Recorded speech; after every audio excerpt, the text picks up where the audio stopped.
One of the interesting things is there's a distinction between like science fiction and scientific fact.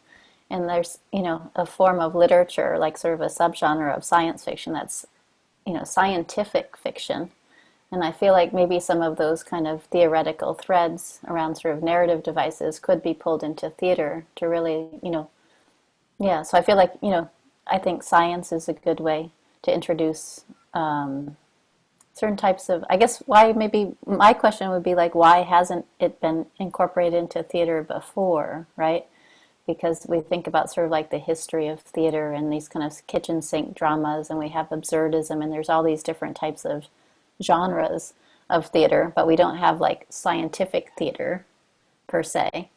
But I think one of the ways we do incorporate it is thinking about maybe redefining performance. So this idea of, the performative and performance, we also use that when we're talking about sort of scientific measures. How does the body perform as for an athlete when we're sort of measuring that?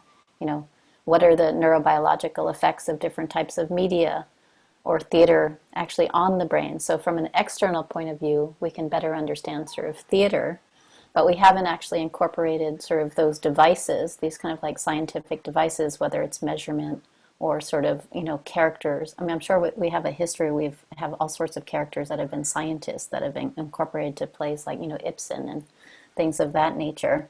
But we haven't actually looked at like the processes, the scientific protocols or processes, and how those, get better represented, authentically on stage. So there's that piece. And then I think theater in and of itself is a laboratory, right? About in terms of like sort of understanding, sort of like it's a sandbox for sort of understanding, human emotion and human interaction, whether we're talking about dance and looking specifically at like human connection,